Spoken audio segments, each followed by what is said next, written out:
The general Curia of our congregation is the largest community that we have in the congregation. About 32 members. Now we have three categories. The general government, we are 8, and then we have different missionaries serving in the different departments of the congregation, and a good number of missionaries in specialization in the different Roman universities. But together we form one community. The general Curia of our congregation was shifted to Rome in 1934 in Via Julia, and from there to Parioli here in 1953. Whenever someone comes to Rome, I like to show them a copy of one of the most valuable things we have in the General Curia, and that is the autobiography of our founder, Anthony Claret. Here in the General Curia, there are many activities that take place. My job as a superior and archivist is to oversee the well-being of all the members of the community, that we live our life according to the norms of our constitution and religious life in general. A community also at the service of the congregation. So we receive people from all over the world who come here to visit Rome, to do business here with the general government, or just to come and spend a few days visiting the Eternal City. The General Curia is made up of 3 groups. We have in residence here Father General, Father Matthew, and the members of the General Council. They come and go as members. They're doing their job at visiting the various parts of the congregation. The second group is the staff of the General Curia, the secretary, and my role here is archivist, and then we have other people working in communication or in other jobs here in the Curia we're here to assist the general government in their work of administration and care for the congregation. And then the third group, is also very important, is what we call the Claretians in specialization, or CIST. Their activity primarily is to study.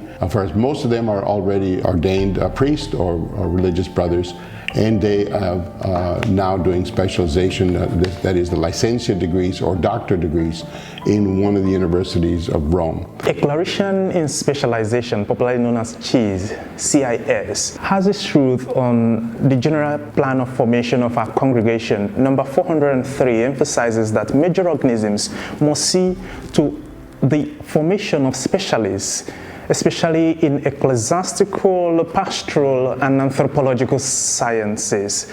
But there is a clause, and the clause is for an in-depth missionary action. And so there is a missionary intonation to whatever we do. Why? Because mission is not just what we do, but who we are, especially in the church.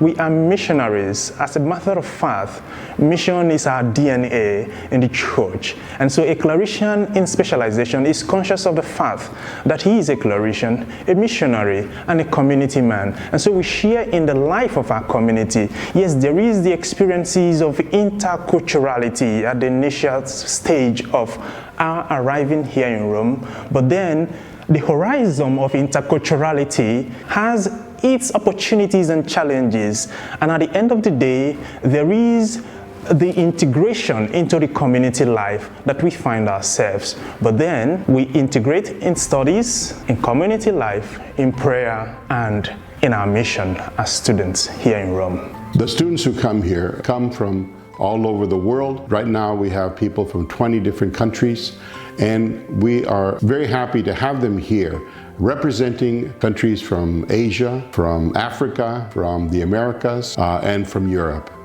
They come here to do their specialization in theology, in scripture, youth ministry, vocation work, or formation work. They study at the different universities here in Rome.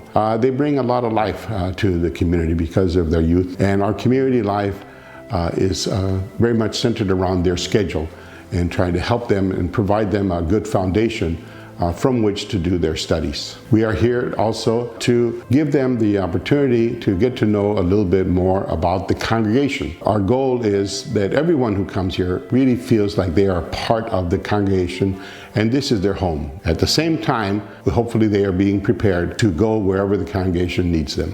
And I'm very happy to say that our missionaries really do well in their studies. And it's not unusual for them to finish their studies with the highest marks of the university. But they also are here helping out in different ministries of chaplaincies that we have here in Rome, and whenever possible during the summers and holidays, they help in local parishes in Rome or in Italy, sometimes in other places of Europe. So this is what Father Claret called one time a beehive of activities, of people coming and going, and it's really kind of an exciting place. And in the midst of all this, we try to maintain a stable community life with a regular schedule of activities, of daily lauds and vespers, of Mass, of Rosary, of benediction, of visits to the Blessed Sacrament, and time for Lectio Divina. Because we know that at the heart of whatever activity we do is our prayer life. It's not easy to maintain the balance. You know, we all do the best we can to go forward in this direction.